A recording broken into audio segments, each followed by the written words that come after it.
I want to give you a secret, and the secret is how you can determine what an agent's true cost is worth, what their value is worth. Many times they talk about, real estate agents are referring to the commission, right? And so if we're talking about commissions, does that really determine what the agent's worth? Because, you know, I've heard plenty of agents say, yeah, I'm worth my commission. And when you challenge them and say, hey, how much is that? Like quantify it for me. Well, it determines on the value of the house. So your worth is like this determined on someone else's value or based on your value? So let me show you this.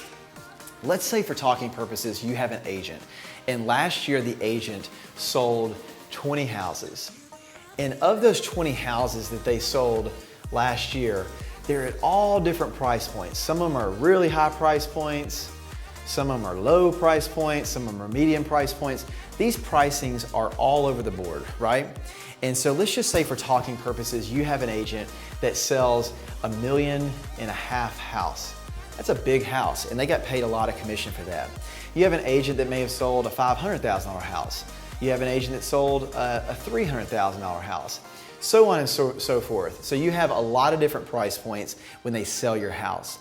What I've understood is that anytime you look at what an agent has sold, probably in the last 12 months, whatever the cheapest house they sold, let's just say that they sold a $250,000 house.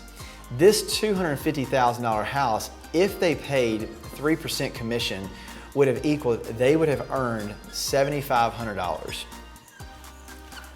In a sense, the agent has established that this is the basis of which they're willing to go to work.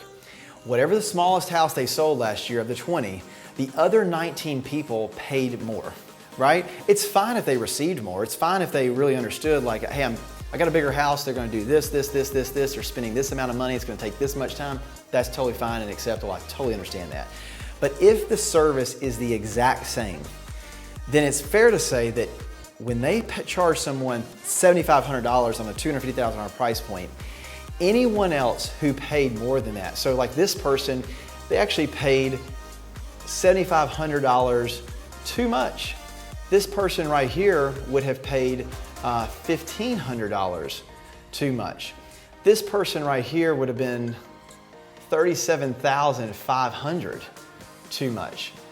So whenever we talk about establishing the basis of competition, or establishing the basis of which someone's willing to go work, I think that if you want a pro tip, ask the agent, show me the houses that you sold last year. Go ahead and run 3% and see what is it that they're willing to go to work for. In this scenario, they were willing to go to work for $7,500. If you're selling your house that's much higher than the smallest house they sold last year, you might be paying them a gigantic tip. And it's fine if they can articulate, hey, listen, I'm gonna charge you at this $500,000 price point, I'm gonna charge you $15,000 based on 3%. And I'm going to be able to quantify, this is the additional services that you get for the additional $7,500 that you're gonna pay me. But if there is not a quantifiable amount, about the $7,500 more that they're gonna charge you, if it's the same exact thing, why should you pay more just because you have a bigger house? I don't think you should. This right here may inform you about how to save a lot of money, how to get a fair fee for service, and how to price match of what they've already priced somebody else. I hope that's a pro tip and a way to pull back the curtain to kind of let you know how we operate as an industry and something that will be beneficial to you as a homeowner in terms of choosing the best representation for you and make sure that the service aligns with the pricing. See you next time.